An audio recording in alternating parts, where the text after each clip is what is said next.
찬송하시겠습니다. 찬송가 407장입니다. 찬송가 407장.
고린도후서 12장 1절에서 10절입니다.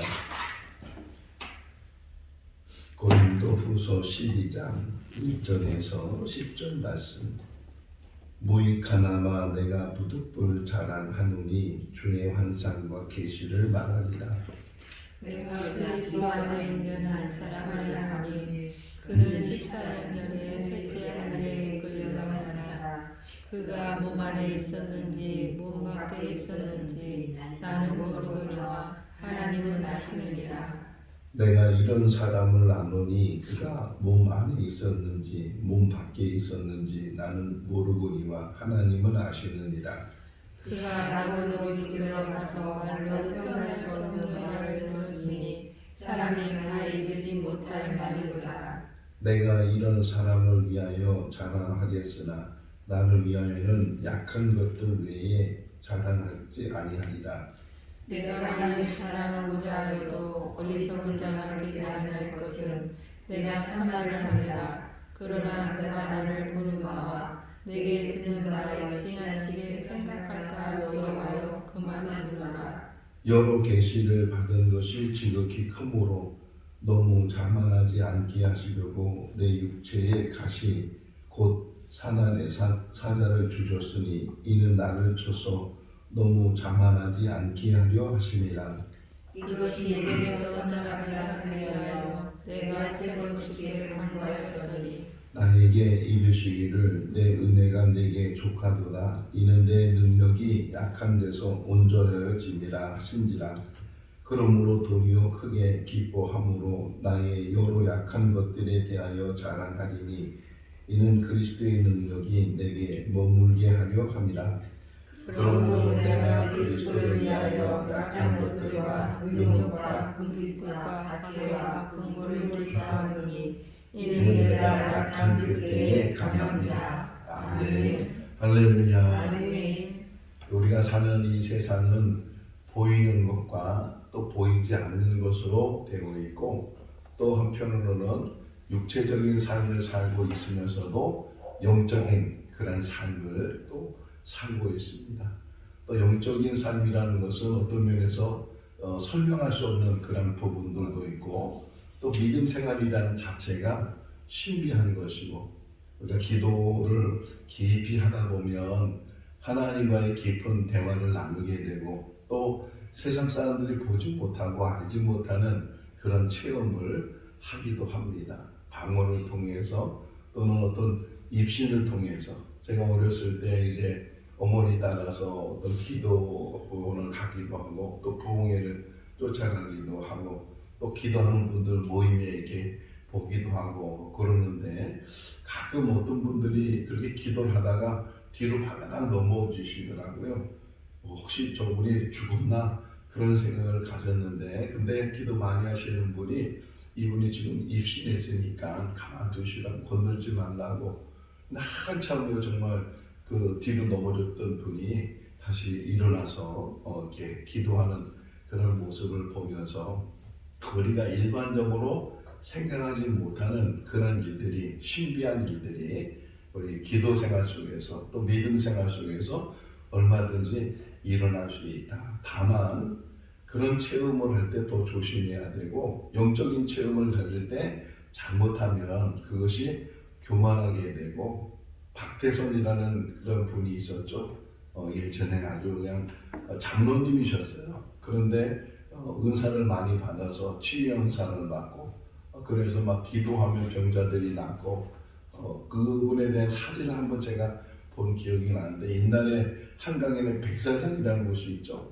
그 모래밭에 있었는데 거기에 사람들이 인산이례를 이뤄가면서 집회를 갖는 그런 사진도 보기도 했는데 어떤 그런 특별한 은사를 받게 되고 신비한 체험을 하게 됐는데 더 조심하지 않게 되니까 그것이 교만하게 되고 자기가 교주가 나중에는 천부교라는 그런 것을 만들어서 자기가 천부가 됐다는 게 그렇게 교만해지는 그런 모습들을 보면서 분명히 영적인 세계가 있고 영적인 체험을 하게 되고 또 신비한 것들을 우리가 경험할 수 있지만 그것 때문에 혹시 자고하거나 자만해지지 않도록 늘 조심하지 않으면 안 된다. 그래서 지금 오늘 바울이 그런 부분을 우리에게 이제 이야기를 해주고 있어요.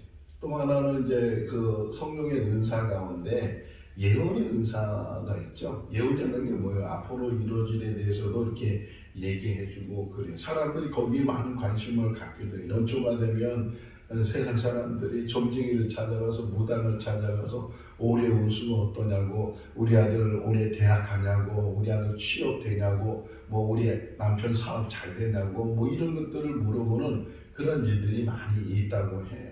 그럼 전쟁이들이 뭐 잘 된다 안 된다 뭐가 막혔다 뭘 해야 된다 부족을 가져야 된다 뭐 구술해야 된다 막 이래가지고서 사람을 현혹시키는 그런 일들을 보면서 그것이 교회 안에서도 어느 기도원에 찾아가니까 예언의 은사를 가진 원장이 있다고 그러면서 가서 기도받고 안수받고 예언받고 하는 그런 일들 물론 하나님의 역사니까 하나님의 어떤 성경도 그런 계시들이 없잖아 있잖아요. 요한계시록 자체가 이 사도 요한이 밤모섬에서 환상을 보고 천국을 보고 그러면서 이제 기록한 책이 요한계시록인데 없지 않아 있지만 항상 그런 부분을 조심해야 되고 또 하나는 앞으로 일어날 일에 대해서 걱정하지 말라는 거예요. 어떤 일이 일어나든지 제가 중학교 때 우리 친구들끼리 하는 얘기 지금도 오늘 새벽에 일어나서 말씀을 묵상하면서 기억나는데 어떤 친구가 그러더라고요. 자기는 점을 잘 친다는 거예요. 관상을 잘 본다는 거예요. 그래서 애들이 그럼 나 관상 좀 봐달라고 하면 그 친구가 뭐라 그러냐면 너 앞을 보니까 앞을 팔자고 뒤를 보니까 뒤줄 팔자고 관상을 보니까 관 속에 들어갈 팔자다. 그런 다 때가 되면 아프고 때가 되면 죽게 되고 그러면 장례를 하게 되고 개머리 틀린 말이 없잖아요. 우리가 5분 할지도 모르는 인생을 살지만 또 어떤 일이 일어날지 잘 되는 일보다는 잘 안 되는 일이 우리 인생사인데 그럼에도 불구하고 우리가 믿는 하나님은 항상 우리와 함께 계시고 우리가 보지 못하고 가지 못했지만 하나님께서 모든 것들을 예비해 주시고 우리에게 선한 길로 인도하실 줄로 믿습니다. 아멘. 염려하지 말고 걱정하지 말고 근심하지 말고 낙심하지 말고 좌절하지 말고 더욱더 어려운 가운데서도 기도하면서 이 지나가는 이 어려움이 우리에게 영원히 있는 것이 아니고 잠깐 있다가 없어질 것이고 오히려 이런 고난이 이런 어려움이 우리를 연단시켜 주시고 또 우리를 새롭게 하시는 줄로 믿습니다. 잘 되면 형통하면 걱정 없으면 그것이 행복일 것 같은데 불행한 일이에요. 오히려 그것 때문에 하나님을 잃어버리게 되고 하나님을 멀리하게 되고 뭔가 세상을 의지하는 것이 있으면 돈이 많은 사람들은 돈을 의지할 것이고 권세가 있는 사람들은 권세를 의지할 것이고 그런 것들을 의지하다 보면 하나님에 대해서 전혀 관심을 갖지 못하고 하나님 앞에 나가지 못하는데 오히려 아픔 때문에 어려움 때문에 힘든 일 때문에 심지어는 이사야 58장 말씀에 보게 되면 금식에 대한 이야기가 나오잖아요. 참된 금식은 이렇게 설명하고 있는 거죠. 때로는 금식하면서 하나님 앞에 매달려 기도하게 될 때 하나님께서 그 기도를 들어주실 줄로 믿습니다. 히스기야 왕을 보세요. 그가 하나님 앞에 늘 정직한 자라고 표현되어 있는 사람, 왕 중에 한 사람인데 하나님 앞에 정직하게 행했던 그가 병이 들었어요. 이사야가 찾아가서 당신은 그 병 때문에 죽습니다. 이렇게 얘기해 줬을 때 히스기야가 하나님을 향해서 벽을 향해서 그가 간구하기를 하나님 제가 어떻게 살았는지 하나님 아시지 않습니까? 저를 불쌍히 여겨달라고 이 병에서 낫게 해달라고 그렇게 간구하게 됐을 때 하나님께서 그의 기도를 들어주시고 15년을 연장시켜 주셨다 이렇게 성경에서 말씀하고 있는 것처럼 우리가 힘든 일을 당할 때 오직 우리가 바라볼 수 있는 분은 하나님인 줄로 믿습니다. 앞날을 걱정하지 마시고 염려하지 마시고 더 주님께 맡기는 가운데 더 주님 앞에 가까이 나가는 우리들이 다 될 수 있기를 바랍니다. 자, 바울이 이제 12장 1절을 보게 되면 뭐라 그래요? 무익하나마 이렇게 표현해요. 무익하나마 이건 자랑할 것도 안 되는 것이고 아무 이익이 없는 일인데 그럼에도 불구하고 내가 이것을 자랑하는 것 이걸 용납해주고 이 어리석음을 용납해주면서 이게 얼마나 조심스럽게 말하는 거예요. 이게 지금 어떤 사람, 어떤 한 사람을 내가 알고 있다 이렇게 표현하지만 많은 신학자들 대부분의 모든 신학자들이 말하기를 이거는 바울 자신의 간증이라는 거예요.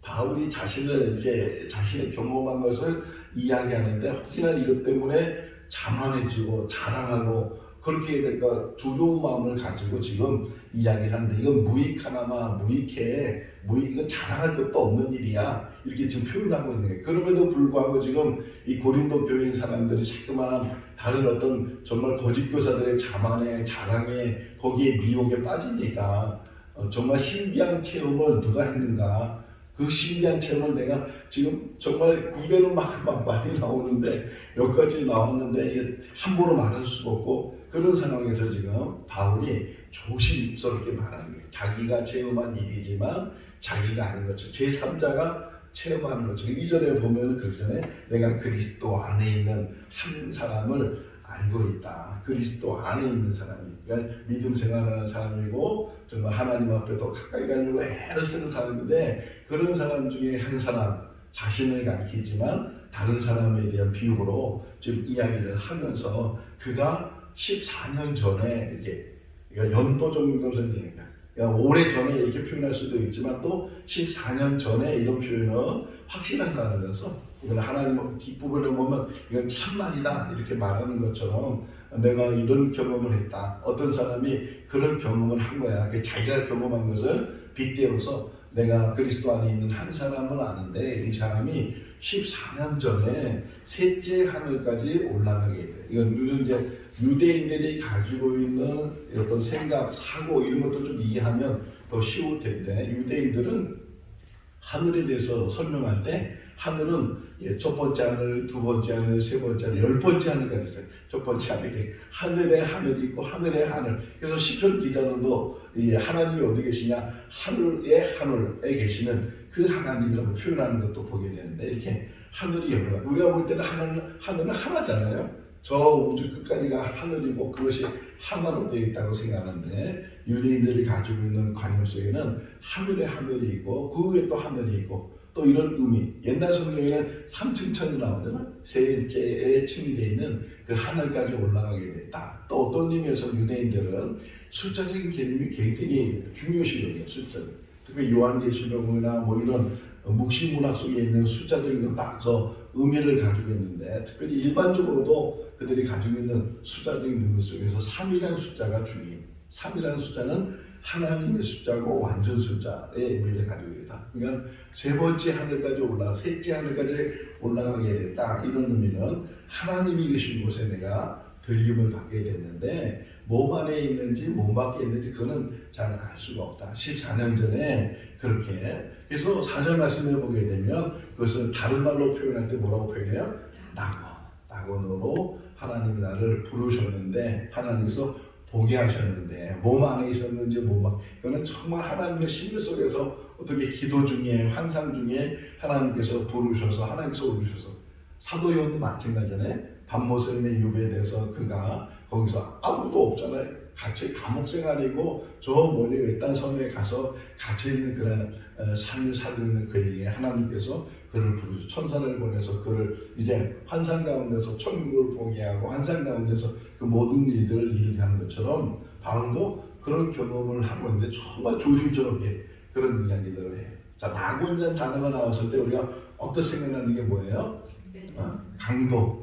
한편의 강도가 예수님을 향해서 당신의 나라에 임하시면 나를 기억해달라 이렇게 얘기했을 때 예수님께서 그 한편의 강도에게 오늘 네가 나와 함께 나와 있습니다. 그러니까 하나님의 계시는 그 거처 그곳을 이제 표현할 때 삼층천에 있는 그곳 또는 하나님이 계신 그곳 낙원 그곳으로 나를 부르셨는데 말로 효용하셨더니 한번 4절을 읽어볼까요? 3절 4절 그가 낙원으로 이끌려가서 말로 표현할 수 없는 말을 이루지 못할 말을 하. 그러니까 말로는 도저히 설명이 안 되고 말로는 도저히 이것이 어떻게 이거 어떻다는 거예요? 말로 표현한 그 이상으로 그것이 우리에게 예비된 하나님 나라인 줄로 믿습니다. 지금은 막연해 보이고 때로는 의심하기도 하고 세례 요한이 감옥에 갇혔을 때 사람을 보내서 예수님에게 질문하잖아요. 오실 리가 당신입니까? 아니면 다른 사람을 기다려야 됩니까? 아니 세례 요한이 예수님을 만나고 세례도 주고 저분이 세상 죄를 지고 하나님의 어린 양이다 이렇게 얘기했던 사람이 세례 요한인데 그의 감옥에 갇혔을 때는 그 믿음이 또 약간 흔들린 것 같아요. 정말 당신입니까? 메시아가 당신이 그리스도가 당신입니까? 만약에 당신이 그리스도라면 왜 빨리 이 모든 일들을 이루지 않습니까? 물론 그런 갈등과 의심이 그 세례 요한에게도 있으니까. 이 믿음 생활하는 사람들도 마찬가지예요. 믿음이 뜨거울 때는, 신앙이 있을 때는 막 천국이 있고 하나님 나라를 향해서 막 뜨겁게 하는데, 또 조금만 어려운 문제가 생기면 천국이 있나 없나, 하나님이 있나 없나, 그래가지고서 그렇게 사람들이 또 신앙의 갈등을 갖게 되고, 또 이게 우리의 연약함에, 엘리야가 그렇게 갈멜 산에서는 강하게 기도하면서 불을 내렸는데도 또 이세벨이 죽이려고 하니까 도망가가지고서 나를 죽여달라고 하는 그런 모습을 보면서 우리들도 그런 모습, 연약할 때가 있다는, 연약할 때. 그럴 때 더 누구를 바라봐야 돼? 하나님을 바라볼 수 있기를 바랍니다. 우리의 도움자는 오직 예수 그리스도, 그리고 하나님이십니다. 그분이 우리의 산성이 되시고, 우리의 바위가 되시고, 우리 요새가 되시고, 우리의 피난처가 되시고, 우리 힘이 되시고, 우리의 능력이 되시는 분이 그분인 줄 믿습니다. 말로 형용할 수 없는 그곳으로 우리를 불러주시고, 다만 이 땅에 사는 동안, 저는 빌립보서 참 개인적으로 좋아하는데 특별히 1장을 참 좋아해요. 1장 말씀을 보게 되면 바울이 사람 빌립보 교인에게 말해요. 내가 지금 가운데 껴있어. 내가 가운데 껴있어. 그게 무슨 표현이냐면, 지금 이쪽은 천국 가서 영원히 주님과 더불어 사는 그런 세계가 있고, 이쪽은 지금 이 땅에 있으면서 복음을 전하는 그런 세계가 있는데, 참 개인적으로는 이 천국 빨리 가서 하나님과 더불어 예수님과 더불어 영원히 그래서 살기를 원한다는 거예요, 자기는. 그런데 이 땅에 지금 살고 있는 것은, 하나님이 이 땅에 아직도 내 생명을 거두지 않는 것은 이 땅에 할 일이 있는데, 너희들을 위해서, 이 복음 전환을 위해서 나에게 지금도 이 땅에 생명을 주셨다. 어제도 말씀드렸지만 이 땅에 사는 삶이 거저 사는 것이 아니고 사명자로 살고, 또 우리 주어진 일들이 있기 때문에 우리가 지금도 오늘도 살아가는 줄로 믿습니다. 영원한 천국, 말로 형용할 수 없는 그런 낙원이 예비되어 있는 그곳에 우리를 예배해 주시고 우리를 영접해 주실 텐데, 곧 우리가 때가 되면 가고 싶지 않아도 가게 될 거예요. 가기 전까지 이 땅에 사는 날 동안 우리의 주어진 일들을 잘 감당하면서 살아야 될 줄로 믿습니다. 그리고 이제 7절의 말씀, 7절 한번 읽어볼까요? 여러 계시를 받는 것이 지극히 크므로 너무 자만하지 않게 하시려고 내 주에 가시고 사단의 가차를 주었으니 이는 나를 쳐서 너무 자만하지 않게 하리로 하시니라. 사도 바울이 다메섹에서 예수님을 만난 이후로 그 사람이 180도 변했고, 그러면서 아주 얼마나 깊은 기도를 했겠어요. 성령이 충만하는 가운데 그가 많은 기도 생활하면서 영적인 체험을 하게 되고, 정말 말로 다 표현하셨다는 게, 이 모든 계시를 받은 것, 이런 모든 것들이 너무 크기 때문에, 너무 기쁘기 때문에, 너무 감사하기 때문에, 너무 그 은혜에 대해서 그래서 빌립보서 아까 1장 설명한 것처럼 정말 그것을 알게 되니까, 그것을 보게 되니까 속히 가고 싶다는 거예요. 속히 가고 싶은데 그렇다고 뭐 자살을 할 거예요? 아니면 내가 여기 그만두고 그냥 갈 거예요? 그러니까 이 땅에 있는 동안에 하나님 부르시는 그날까지 내가 하나님의 일을 해야 되는데, 그런데 조심해야 될 것은 그런 영적인 체험을 가질수록 자만해질 수 있고 교만해질 수 있고, 그러니까 뭐라 해요? 자만이라는 말이 두 번 나와요. 자만하지 않도록, 자만하지 않게, 이렇게 하나님께서 나를 단속하셨는데 그것이 육체의 가시다. 내 육체에는 가시가 있다. 곧 사단이 뭐래? 사단의 사자가 나한테 그런 가시를 줬다. 이렇게 표현한 게 뭘까요? 지금 많은 신학자들은 이것을 안질이라고 표현하기도 하고, 간질병이라고 표현하기도 하고, 또는 학질이라고 표현하기도 하는데, 어떤 병인지는 분명히 알지 못하지만 가시가 뭐예요? 막 찢어진 거잖아요. 고통스러운 거잖아요. 우리 손에 또 어디에 가시가 하나 박히면 얼마나 고통스러워요. 조그만 가시 하나 박혔는데도 그것 때문에 다른 일을 못할 정도로, 온몸이 아플 정도로 그렇게. 제가 부목사로 있을 때 한 청년이 이제 아파서 누워있다는 얘기를 듣고, 그래서 신방을 가, 제가 담당하는 교구에 있는 청년인데, 그 청년이 청년회장도 하고 뭐 정말 키가 한 180 정도 되고 얼마나 잘생겼는지, 근데 오늘 갑자기 아프다고 해서, 그래서 제가 갔는데 참 너무 안타까웠어요. 고엽제라고, 그것도 아버지가 월남전에 가서 그 고엽제 그 병에 걸린 거예요. 확 덥고 막 땀나고 막 그러니까 미군들이요, 그 숲 속에 게릴라 전쟁을 하니까 그 숲에 그것들 말려버린다고 농약을 뿌린 거예요, 비행기로. 근데 그것도 모르고 우리 한국 군인들은 그거 맞으면 시원하니까 그 맞겠다고 우통 다 벗고가지고서 그거 맞은 게 고엽제, 농약을 맞은 게 농약을. 그래서 그것이 병이 돼가지고서 그래서 지금도 차 돌아다니고 보잖아요. 고엽제 무슨 협회 뭐 이래가지고서 돌아다니는데 근데 그게 유전이 돼요. 아버지가 가서 월남전에 그것을 그래서 고엽제 병이 걸렸는데 그 아들에게 유전이 된 거예요. 그래서 멀쩡하다가 갑자기 아프다 그러고 이제 가서 신방에 보니까 말로 표현할 수 없어 정말. 침대에 누워 있는데 온몸이 머리끝에서 발끝까지 정말 가시로 바늘로 찔리는 것처럼 그런 고통이라는 거예요. 그 청년이 이렇게 누워있으면 욕창이 생기잖아요. 가만히 있으면 이걸 한 번씩 돌려줘야 되는데 이렇게 우리는 이거 돌리는데 몇 초 걸리겠어요? 근데 이 등 한 번 돌리는데 30분 이상이 걸려요. 움직이면 움직일수록 너무 찌르는 아픔이 그 고통이 정말 자기가 심한 거잖아요. 잠깐 봤잖아요. 근데 그 사이에도 얼마나 고통스러웠는지 정말 기도하는 게 그 청년이 빨리 하나님 데려간다고. 밤이 되면 아침 오기를 그렇게 기다리고 아침이면 밤이 되길 기다리고 그 고통 뭐 오래전 일이니까 벌써 한 30년 돼간 일이니까 그 청년은 하나님이 부르셨을 텐데 그렇게 찌르는 고통 바늘 하나만 이 가시 하나만 찍혀도 그러는데 온몸이 그런 가시가 찌르는 것처럼 그런 고통을 겪는 그런 청년을 보면서 우리가 당하는 이 가시 하나 가지고 때로는 이것이 나에게 큰 고통인 것 같고 이것이 나에게 너무 아픈 것 같고 근데 그것도 다 지나가는 일이에요.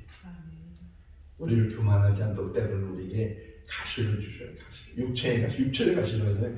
육신적인 어떤 질병이나 고통이나 심지어는 마음의 어떤 고통이나 심적인 일들 그런 일들을 주시는 이유 중에 하나가 뭐냐? 자만하지 않다. 자만하지 않다. 그래서 바울이 얘기해. 나는 3번 기도했대. 3번. 이 말은 뭐예요? 정말 내가 하나님 앞에 매달려서 너무 고통스러우니까 이 고통을 없이 해달라고 이 가시를 없이 해달라고 그렇게 얘기했는데도 불구하고 하나님께서는 족하다 그래. 자 읽어봅시다. 9절 말씀을 읽어볼까요? 나에게 이르시기를 내 은혜가 내게 족하노라. 이는 내 약한 데서 온전하여 짐이라 하신지라. 그러므로 도리어 크게 기뻐함으로 나의 여러 약한 것들에 대하여 자랑하리니 이는 그리스도의 능력이 내게 머물게 하려 함이니라. 뭐 그 이상으로 바울이 쓰지는 않았지만 이게 없어지지 않았다는 거잖아요. 죽을 때까지 이런 가시가 이런 고통이 그의 몸에 늘 가지고 다녔는데 하나님께서 족하다 그런 거예요. 너 그것 때문에 약함 때문에 오히려 더 하나님께 의지하게 되고 그리스도의 능력 가운데 거하게 되고 그리스도만 의지하는 가운데 네가 하는 것이 아니고 누가 하는 거예요? 하나님이 하시는 거예요. 우리가 꼭 알아야 돼. 우리는 하나님의 도구예요. 우리 이강래 전사님이 찬양하는 것도 하나님의 도구예요. 제가 말씀을 전하는 것도 하나님의 도구예요. 피켓 전도하는 것도 하나님의 도구예요. 내가 하는 게 아니고 하나님이 하셔야 돼요.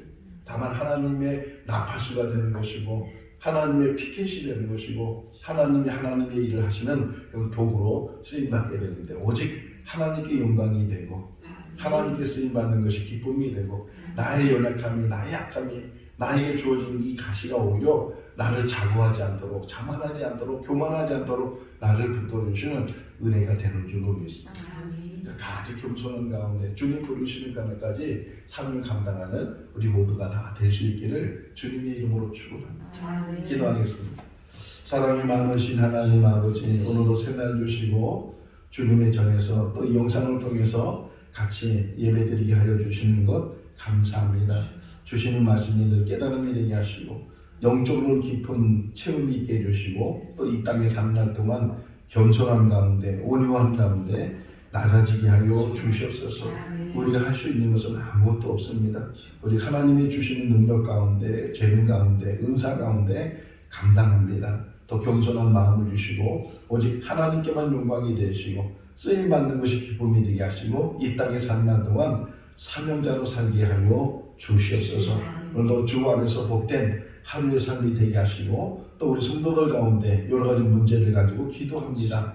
하나님 오늘도 그 기도가 응답되게 하시고 하늘의 문이 열려지게 하시고 주의 도움의 손길이 함께하게 하여 주시옵소서. 육신의 모든 질병이 치료되게 하시고 마음의 고통이 다 사라지게 하시고 염려 근심 걱정이 다 사라지고 주님이 주신 평안이 넘치게 하여 주시옵소서.